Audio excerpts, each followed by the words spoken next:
Morning. This is Andrew McDonald from the Pact Global team. Welcome, and we will give it one more minute before we get the show on the road.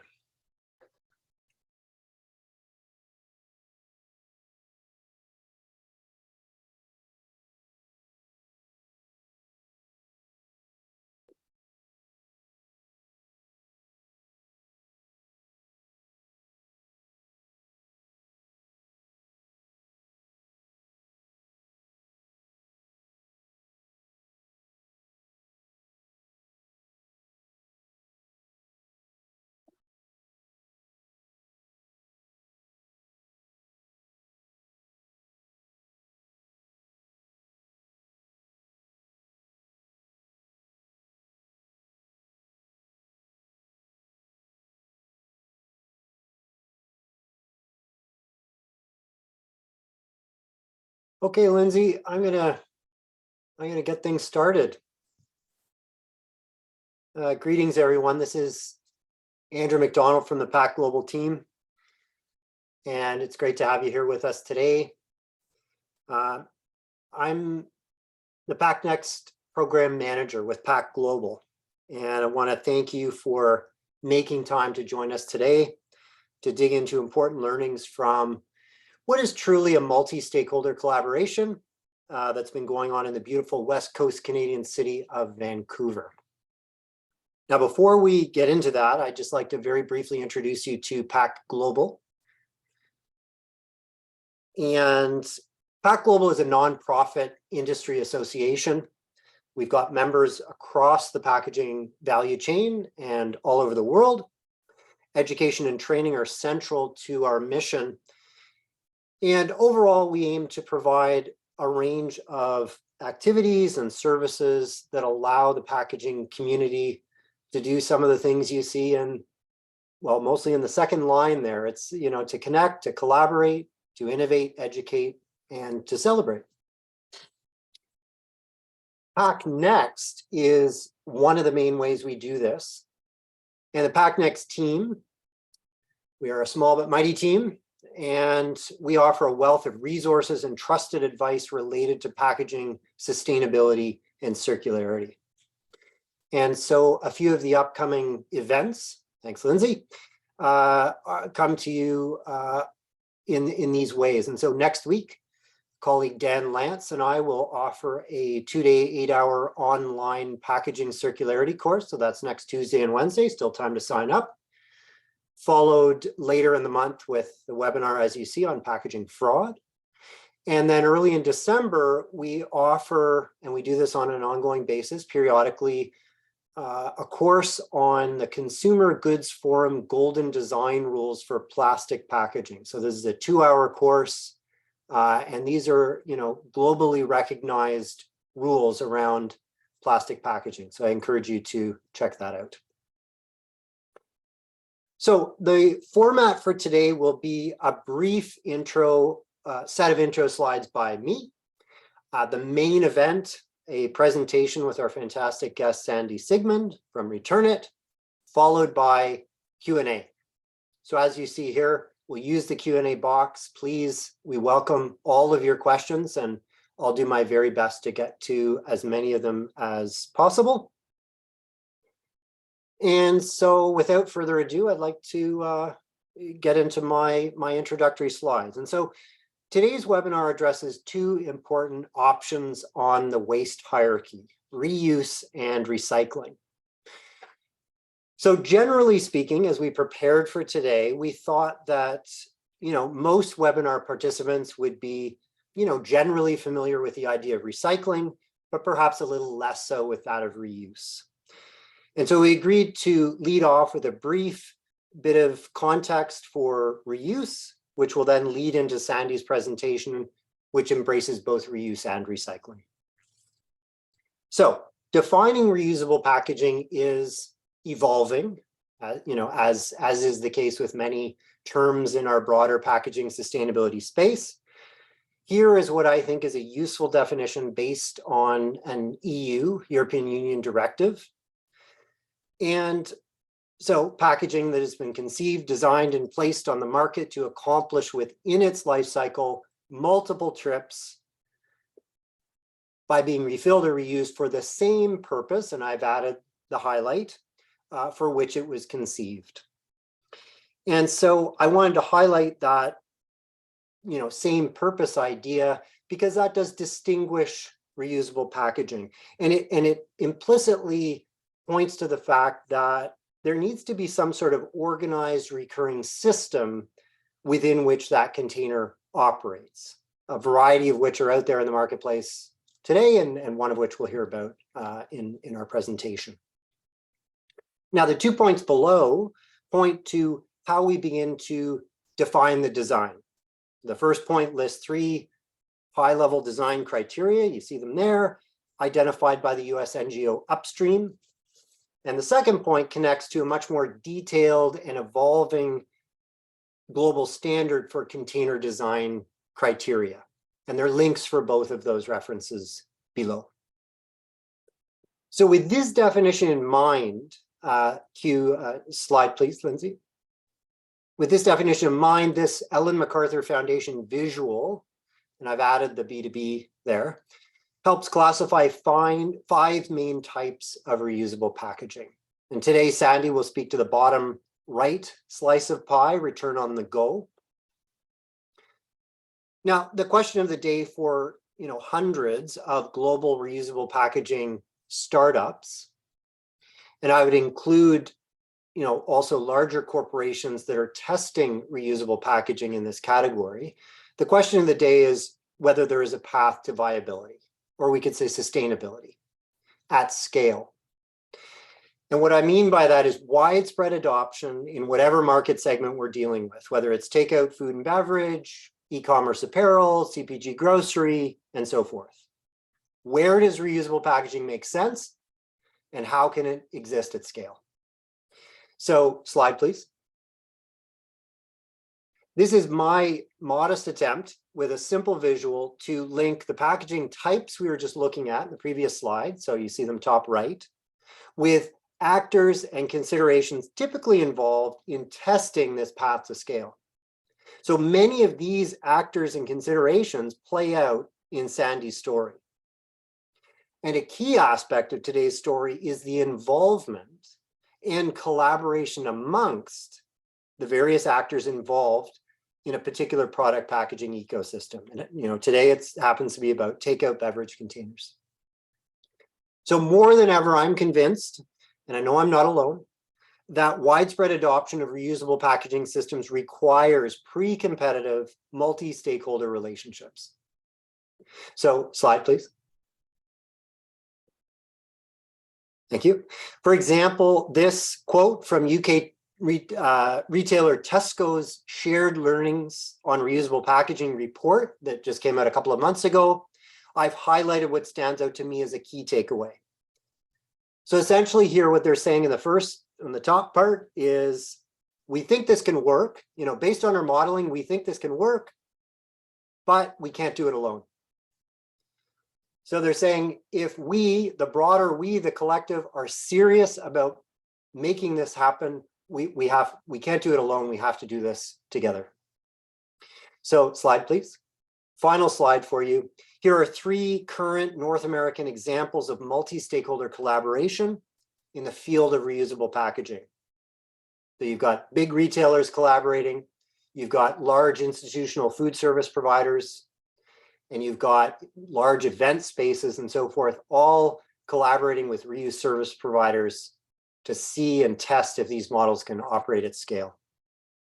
So with that, I hope that's a runway into today's presentation. I'm delighted to be joined today by Sandy Sigmund. Sandy is Vice President and Chief Marketing Officer of EnCorp Pacific Canada. She's been a senior executive with EnCorp since its inception in 1995 and leads the stewardship agency's marketing, communication, and program development efforts. Prior to EnCorp, Sandy had an extensive career in retail management, specializing in sales, marketing, and merchandising. Sandy has previously sat on the board for the Recycling Council of BC and the Burnaby Board of Trade. She is also the past president board president for the Ridge Meadows Recycling Society and served on the board of BC Technology for Learning. So it's good to see you, if only virtually, Sandy. Great to have you with us in Pack Global today, and I'll turn it over to you for the main event. Thank you very much, Andrew. Thank you for the introduction, and I'm just going to share my screen here to start the presentation. So I'm assuming everyone can now see my screen. And again, thanks for having us today, Andrew. It's great to be here and really happy to be able to share our story with you. I'm going to start by just giving a little bit of an introduction about Return It, or Encore Pacific. We're better known as Return It in British Columbia. We're the stewardship agency that's responsible for managing the recycling system for most ready-to-drink beverage containers in British Columbia. We have about 750 employees directly and indirectly, and an established supply chain infrastructure with about 170 depots. We also have all the major groceries and retailers in British Columbia, which are mandated to take beverage containers back under the regulation. Since our inception in like 1994, we've recycled over 23 billion beverage containers. We've diverted them from landfill, and currently our recovery rate is about 75.9%. There's about 1.3 billion beverage containers sold in British Columbia on an annual basis, and we take back about 1 billion of them annually. We also provide services to the major Appliance Recycling Roundtable and the Electronics Products Recycling Association for their stewardship plans.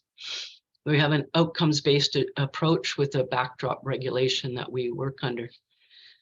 So that's a little bit about us. The containers, the beverage containers that are included in the deposit system in British Columbia, we're responsible for all the ready-to-drink beverage containers. And then recently, this year, February 1st, we included milk and milk substitutes in the system. So currently, we can say that we take care of all ready-to-drink beverage containers. The tracking, the collection, the recycling of all those containers within our system.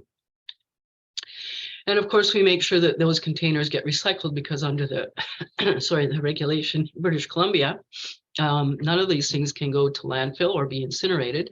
So we ensure that all of the containers that we collect get recycled into either into new products or back into the containers for beverages. So that's a little bit about Return It. And again, the question here is, well, why are we involved in this cup recycling and reuse pilot? Which is a very good question. Our mission is to deliver convenient and cost-effective collection and recycling systems, and to offer strategic service provisions for compatible consumer packaging and end-of-life products. We really aim to champion the circular economy solutions to protect and enhance our natural environment. And we want to implement cost-effective systems that deliver value for our brand owners and our stakeholders. And that's really the key reason why we're in this pilot, is because our brand owners and our stakeholders who produce and sell beverage containers in this province are also involved in the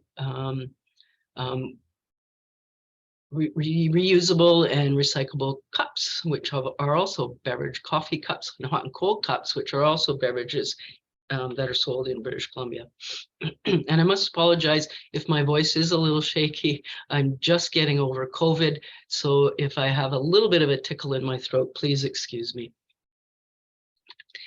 A little bit of background about the pilot. So we started to pilot back in, we started working back in early 2019 and early 2020.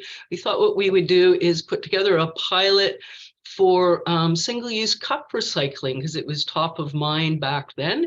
And we got some of the brand owners involved and had some bins in the city of Vancouver, and we launched our program on February 3rd, 2020. Which then we immediately shut down due to COVID, because everything closed up and none of the cafes were open, and none of the buildings that we had bins in were actually had employees in them. Also, around the same time or similar before that, the City of Vancouver introduced a single-use bylaw, which required a 25-cent fee to be charged on all single-use cups that were sold into the city. They introduced the bylaw, and we're going to implement that bylaw. And of course, COVID came along and hit that pretty hard too. And so they decided to implement it on January 1st, 2022, instead of the original timeframe. And in this bylaw, brand owners are required to report the total number of single-use cups sold in each location, unless they have implemented an active cup sharing program. So if they don't have a cup share program in place in each location, then they have to report to the City of Vancouver all the single-use cups that have been sold. So what we looked at and decided to do was, at this point in time, it would be really good to have a dual program in place to help provide a solution, one for the City of Vancouver and for our brand owners, which we could test and see, is this a feasible program that we can implement at scale? And we wanted to test that out. So on May 11th of 2022, with our partners, Tim Hortons, Starbucks, A&W, McDonald's, the City of Vancouver, Metro Vancouver, Merlin Plastics, we relaunched our pilot program with a dual purpose collection, and we put bins out in public spaces throughout the downtown core. And we are currently, the pilot program is running, and we are evaluating the day-to-day operations, finding lots of learnings, and looking at how and if we can make this scalable. So again, thank you to all our partners. Sorry, thank you to all our partners in this. We have partners on the single-use side, which you can see they're in the pilot program participating in single use. And then we have Tim Hortons is the one on the reusable side, who is in the pilot program testing out reusable cups right now in the City of Vancouver. The Starbucks and McDonald's are currently looking at bringing reusables into their system here, testing it out. And A&W does have a reusable program. Currently, they aren't using our outdoor space bins. They're doing that in-house. So about the pilot. So in partnership with the brand owners and in the City of Vancouver, we got together and identified a area within the downtown core where there were lots of cafes, lots of coffee sales, of course, office buildings, so perfect for that. And where there were also outdoor plazas, some outdoor spaces where there's high pedestrian traffic, people going to and from work, milling about in the city. And so we developed a plan as far as where we can put these outdoor space bins for the public to use. For the reusable cups, what we do is we have all of the bins in place, we collect them up, we wash, sanitize, repack, and return the cups to the participating brand for distribution back to their customers. And then on the single-use side, we collect those and we process the single-use cups. Right now, we're blending them within our other deposit-bearing beverage container stream. And so they get recycled through that stream. But we're also looking to test some additional recycling options as well for the single-use cups within this pilot. So the bins, I'm going to talk a little bit about the bins again. Excuse me. As I say, they're dual purpose bins. So what we did was we split the bins into 3 sections within the bin. One side is for the reusable cups, so that the customer can put the reusable cup and lid on that side, which we can then pick up, of course, wash, and then quickly redistribute back into the marketplace. On the right-hand side is a typical color blue for recycling. That's where you put the single-use cups and lids and straws. And then in the middle, we have a excess liquid tank. So in order to ensure that we're getting as clean as possible streams in the 2 collection bags, we wanted to make sure the public has a spot where they can dump the excess liquid before they plop it into the correct slot within the bin. So we have both indoor and outdoor style bins. So the indoor bins are meant for the cafes. They're a little smaller, of course, because sometimes they're in smaller spaces. And of course, they don't need a rain and snow cover on top of them. So that was not necessary on the indoor bin. But you can see on the outdoor bin, it is slanted a bit, of course, and that is for weather, the weather in Vancouver. The bin signage is very important in our pilot. We needed to make sure customers knew what to do. So there was a couple of things we did. One, the traditional blue recycling color, we used that for the single-use cups and lids, which makes a lot of sense to the customer to get that instant visual recognition that, okay, it's blue and it also says single-use drink cups here. I can put it here.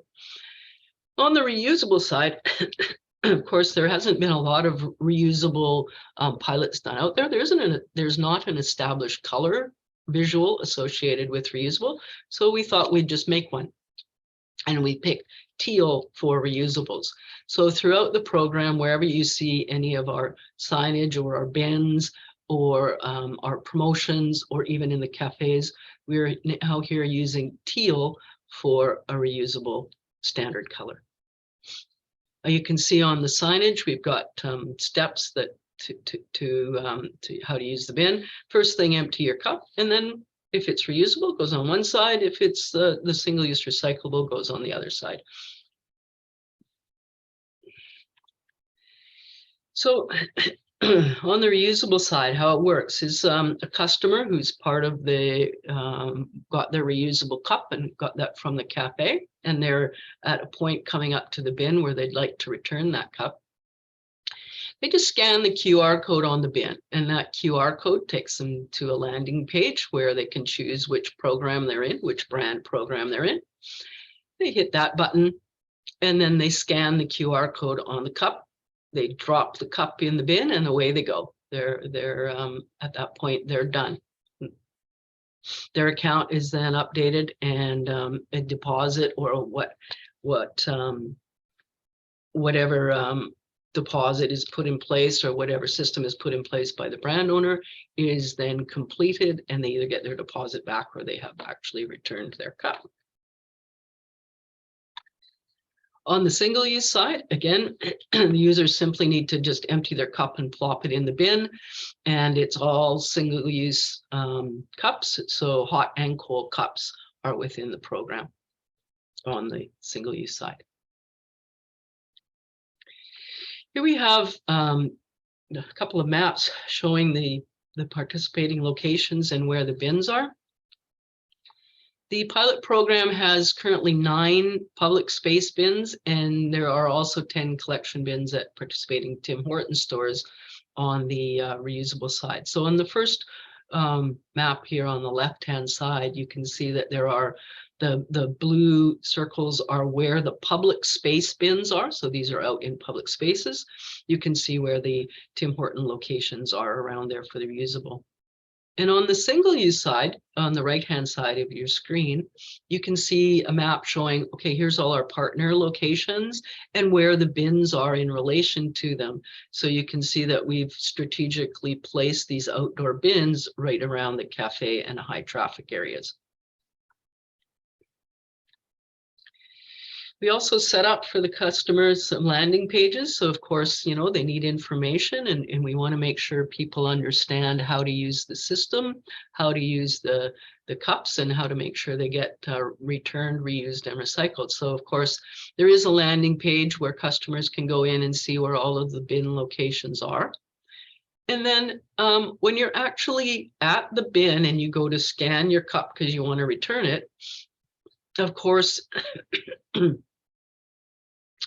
that QR code is directly related to that specific bin location, so that we know and we can track where that customer has returned that cup, which bin they were at.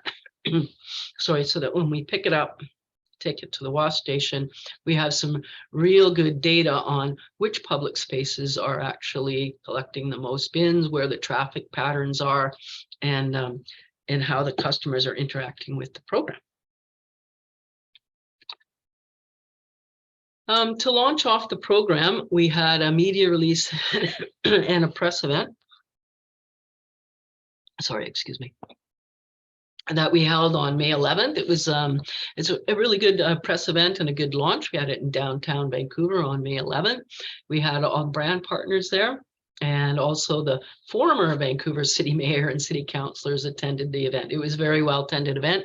Everybody was very pleased, and we launched the event on May 11th. Of course, now we have a new mayor and some new city councilors, and we're getting them familiarized with the program as well. As far as public education and awareness, we developed 3 special social media campaigns. They were geo-targeted, of course, geo-targeted around the bins, geo-targeted around the cafes. The first one, of course, was about the single-use cups. So we wanted to make sure people knew that there were now dedicated bins where they could ensure their single-use cups were going to be recycled in the city of Vancouver.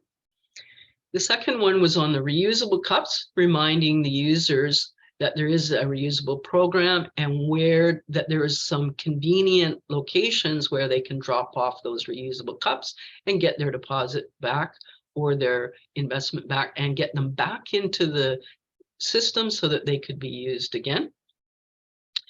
And the third campaign that we put forward was to reduce contamination.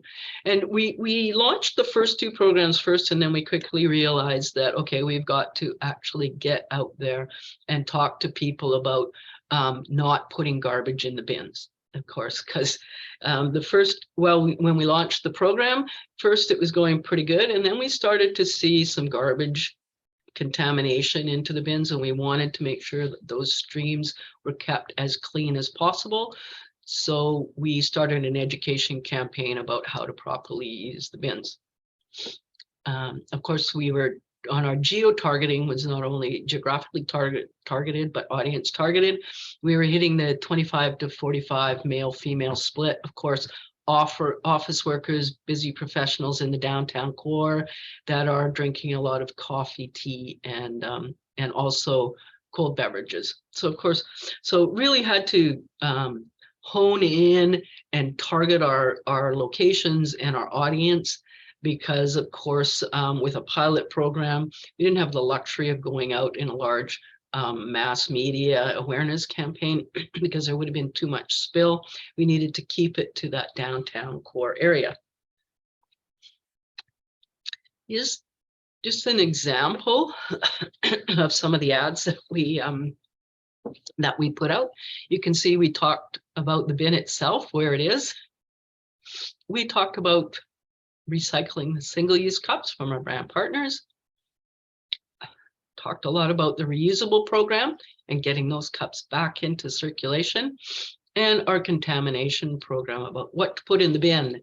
No bananas, please, no garbage, and keeping the streams clean.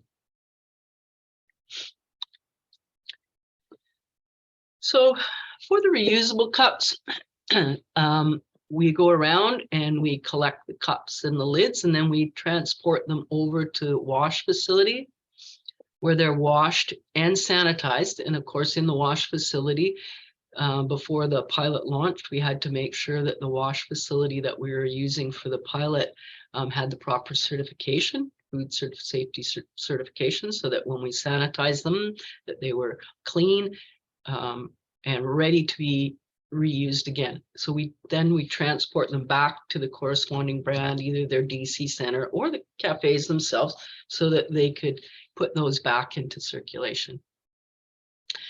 If a cup comes to the end of its life, and I think there's different life cycles for each of the cups, depending on what it's made up, how thick, all those kinds of things. But at times there may be a cup that is no longer desirable within the system. Those cups, reusable cups, are fully recyclable here through Merlin Plastics once they are deemed no longer usable within the system. On the single-use side, The cups and lids, of course, are all collected and transported to our processor for recycling. So, and if there's any reusable cup in the bag, we will pull the reusable out, make sure that it gets back into the reusable system, and that we are recycling only the single-use cups. So there's a mixture of types of cups in the collection bags, of course. There's plastic cups and lids, there's paper-based cups and lids and straws. So the plastic lids and straws, we recycle those with the other plastics. As I mentioned before, we take care of all of the deposit system beverage containers within the province, and all of the plastics get recycled through Merlin Plastics, which is right in the Lower Mainland here. So that's an easy stream. We just recycle those with the other plastics that we collect. And with the paper-based cups, lids, and straws, what we do with those is right now we blend them with our other aseptic and carton containers. Sorry, and recycle them with those. So it's similar similar makeup of the packaging product, and we can recycle them through those streams and make sure that they get turned into new materials, new usable products. So as we've gone along, we've definitely had some learnings, and we've made some improvements to the pilot program as we've gone along. Within the collection system, we originally had your typical gas diesel trucks going around collecting the containers out of the bins. And then we switched, and we made a really good switch over to e-bikes with carrier boxes on them, and this was a really good environmental option for us to switch to. So we now have an e-bike delivery service that goes around. They're called Shift Delivery, and you can see a picture here of the actual bike with the carrier card on it. So we replaced all of the gas and diesel trucks, and now all of the locations are being picked up by this e-bike delivery service. So of course we're saving on GHG emissions for sure. These e-trikes, you can put a lot of stuff in those things. They've got a 75 cubic foot capacity, and they can carry about 500 pounds. So they certainly have the room in there to put both the reusable, the single-use cups, and the refill tank, which those tanks can weigh up to 35 pounds if they're full of the excess liquid.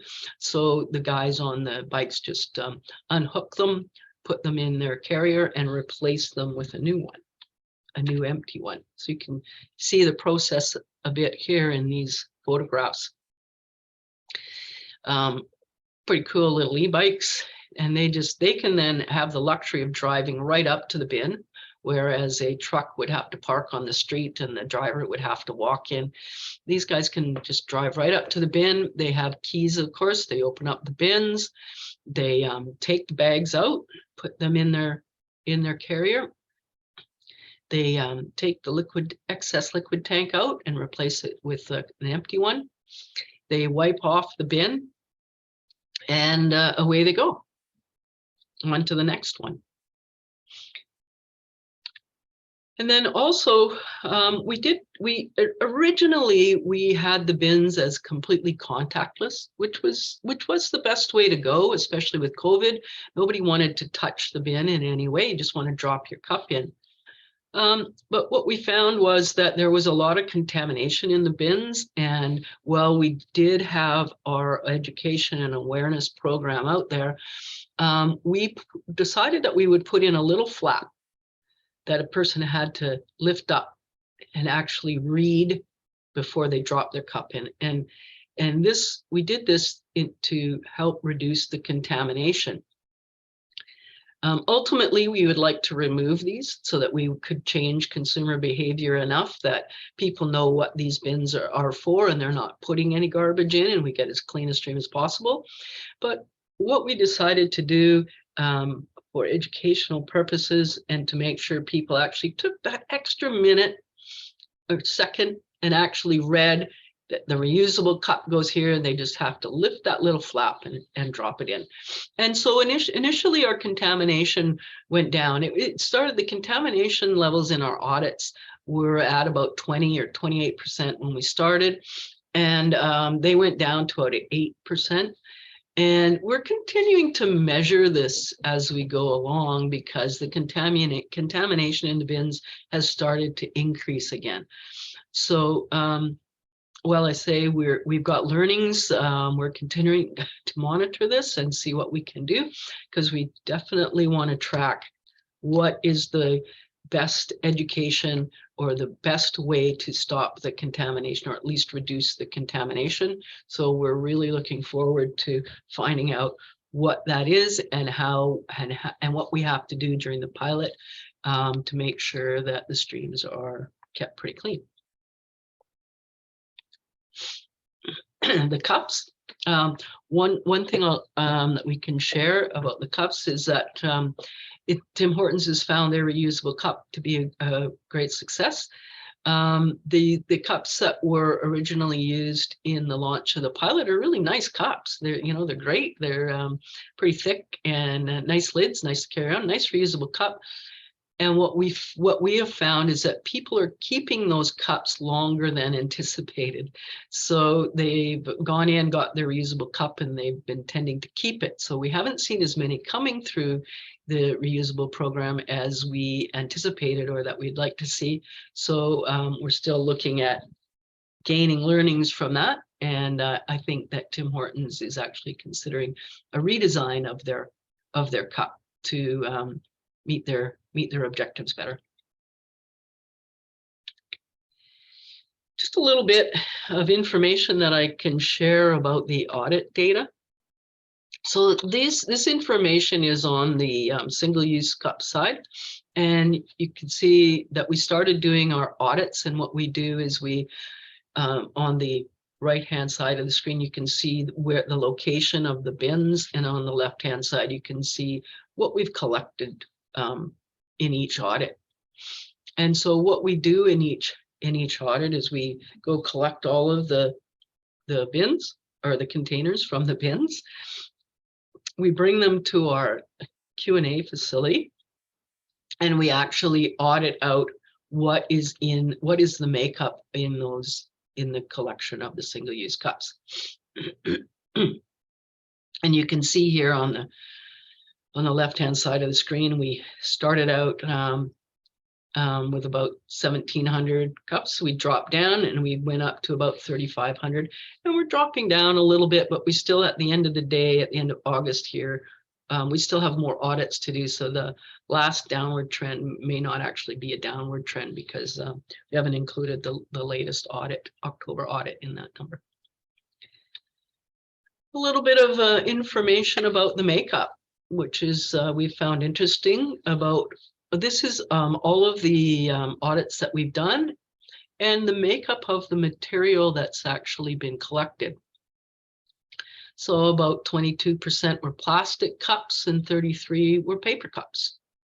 And then we've got lids, paper lids, plastic lids, of course, about 40%. And then we've got the breakdown between plastic straws and paper straws. So interesting information.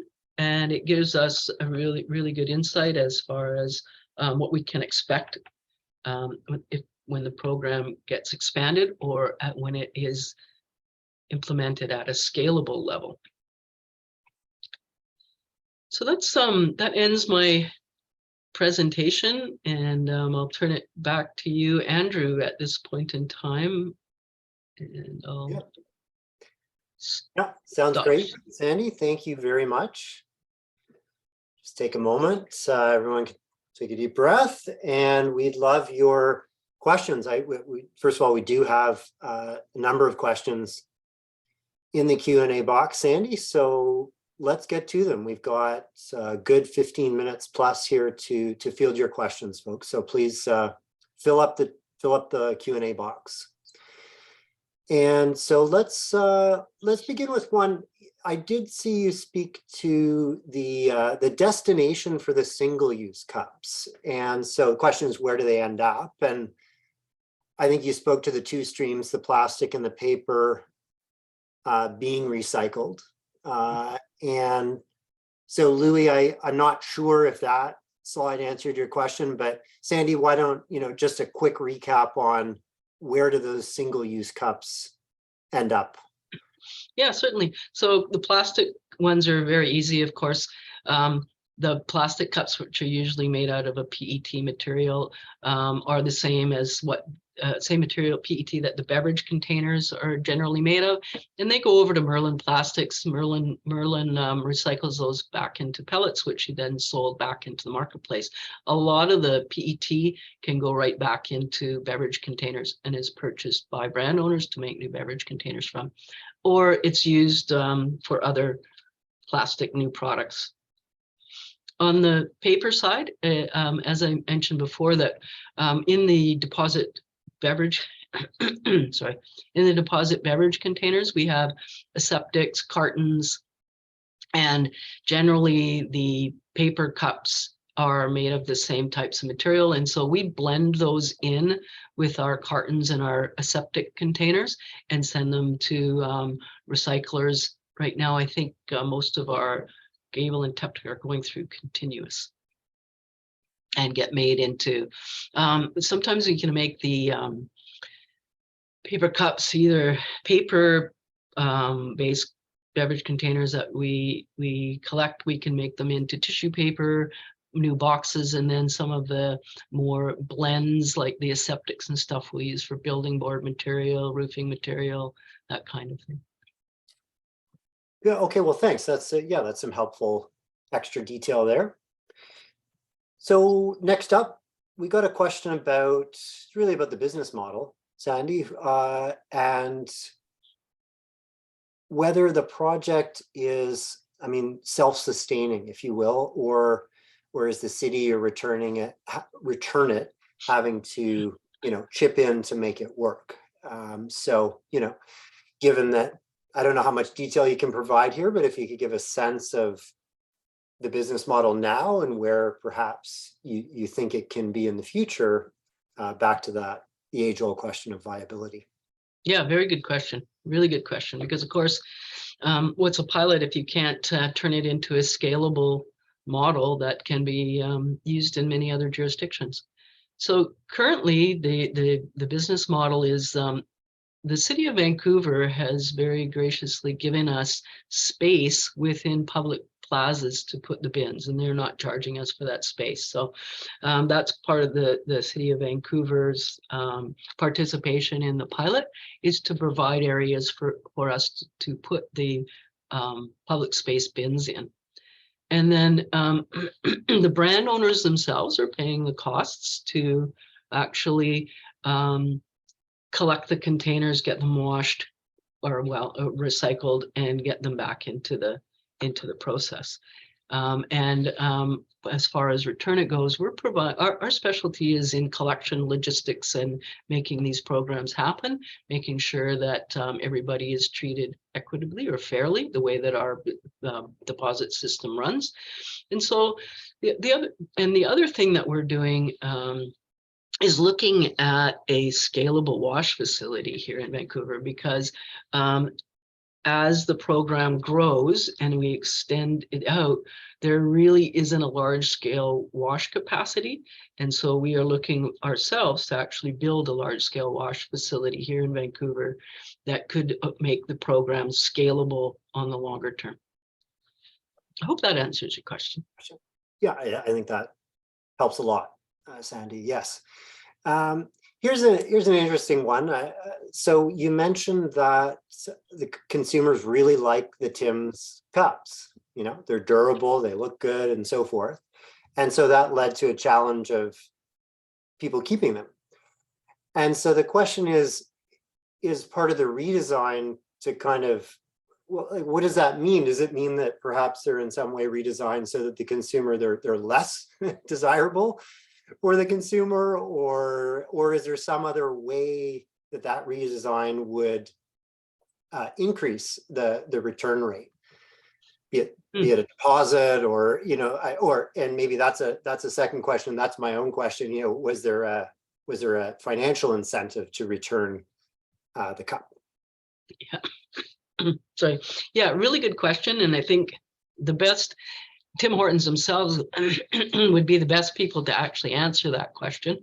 But at the cup, as far as, I see the cup, and it was a really nice cup, real nice to-go mug. And for the deposit they were charging for it, which actually was, I think was around the price of the cup. It's like, okay, I got a really nice to-go mug, so I'll just keep using this one. What their redesign, I think you truly would have to ask Tim's about that particular question on the redesign of their cup. But I think the idea is it's borrow a cup. And so if people bring in their own reusable cup or refillable cup, but if they'd forgotten that day, well, then they can borrow a cup at a fee and use that system as well. So there is an incentive to return the cup, but maybe that incentive isn't high enough or low enough. Those are learnings that we're going to have to find out as we go along. Right. Okay, good. Thank you. So we'll toggle back to the single-use side, the single-use cups, and a couple of questions here on that front. The first being, can you give the percentage of those single cups that just weren't able to be recycled? So for example, were there any that are kind of multi-material laminates that are deemed unrecyclable? And then I think the second part is related, is that when you mentioned blending the paper cups with other, the cartons and the aseptics and so forth, does that reduce the value in any way of that bale? Okay, so sorry, your first question again? Yeah, so the percent or some estimate of right, okay, just weren't recyclable, given their makeup. Yeah, and I think there is some, and we're still counting those up to see how much there's going to be at the end of the pilot. So we haven't established a percent at this time, but we absolutely will be tracking that and measuring that as we come to the end of the pilot or extension of the pilot. Okay, yeah, and then part two was does the blending, so introducing this new kind of material stream, does that reduce the value of the other types that you mentioned? Yes, thank you. So right now it doesn't, because we make sure that the blend percentage is only at a certain amount. And typically we like to have about 60 Gable, 40 aseptic in a blend. But if there was a lot of it, then it would reduce the value. And that's why we're looking to test out, are there other recycling options closer to Vancouver, and options that can take a large quantity of the cups themselves rather than a blend. So we're going to be testing that as we go along in the pilot. But currently the blend works okay with us based on the percentage of the refundable beverage containers that we collect and put through the recycling stream. Okay, got it. Thank you. Okay, back to okay. So here's a question about LCA, or life cycle assessment, and if there are any participants on the call for whom this is new.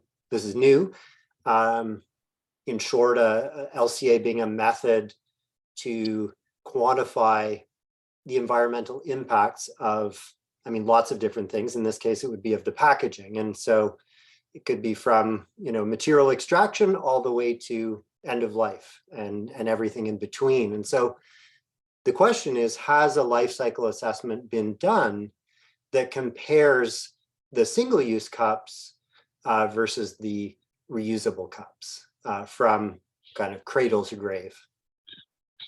Thank you for that question. We have not done that life cycle analysis at this point in time.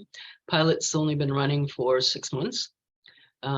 We would look, if this becomes a scalable program, we would look at doing some of that life cycle analysis, but no, we have not done it. But a very interesting question and very interesting project would be to do some. Yeah, for sure.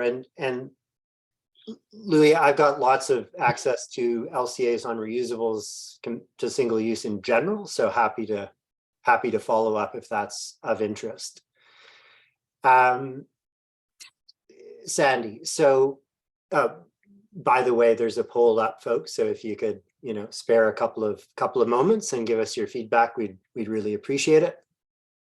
But it's still just after 10 to the hour, and we've still got a few minutes, about 5 minutes and there are a few more questions, Sandy. So you've been very gracious to, plug away through this despite COVID. So we appreciate it. And just a couple of more here. So on the reusable side, question here about targets. And so in the pilot, is there a target of percentage of reusable cups you'd like to see? So kind of what's a return rate target that you and the stakeholders, in particular Tim Hortons in this case, would see as successful? That's another great question. For us, for Return It, the target, original target that we put forward on the pilot was between 5 and 10% we'd like to see. And for a scalable or a more scalable model, we'd like to see a 20% to 25% diversion over to the reusable cups. That's at Return It. Those are our targets. At Tim Hortons, again, I can't answer for the Tim Hortons on their targets, but it would be a good question to ask them. I think they're similar, but again, that would be a question for them. I think now in the initial stages of the pilot, we're getting some good numbers. Got you. And speaking of the pilot as a whole, so both single use and reuse, and when is it due to end, or will there be kind of a phase 2, or what's that looking like? Yes, yeah. So originally it was a 6-month pilot that started on May 11th, so would have ended on October 30th. But all of the brand partners agreed that we needed to extend the pilot. So we've extended it out to the end of the year for now.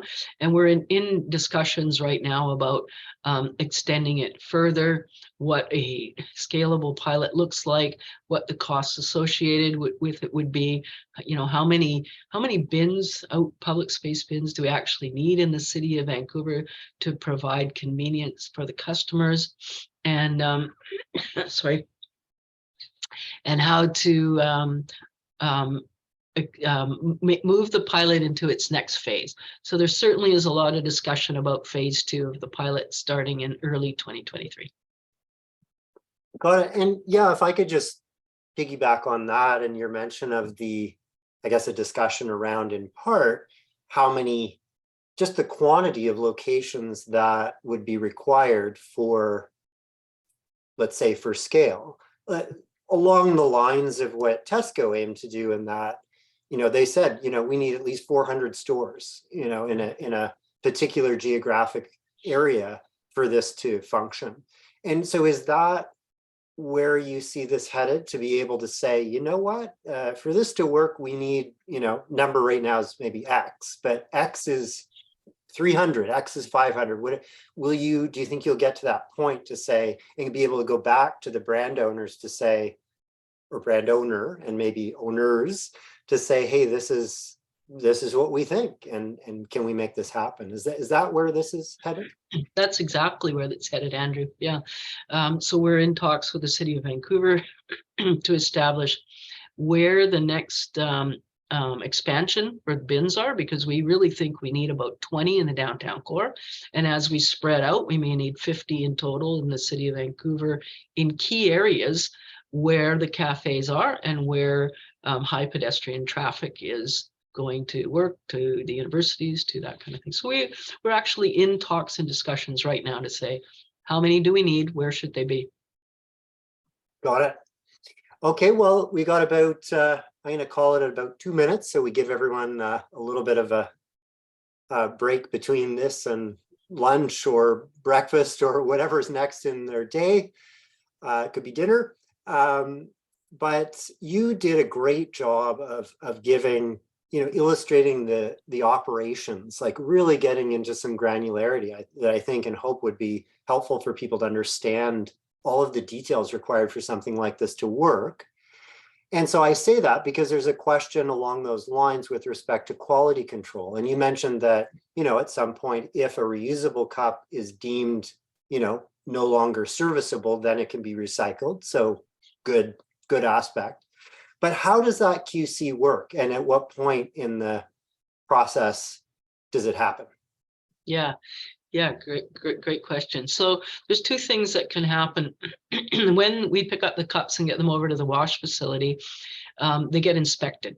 The cups get inspected. So if there's damage to the cup, so that a customer would not want to use it again, so because it's got someone had scraped it or it got damaged in some way, then that cup would be deemed unusable and it would go into the plastic recycling stream and get recycled.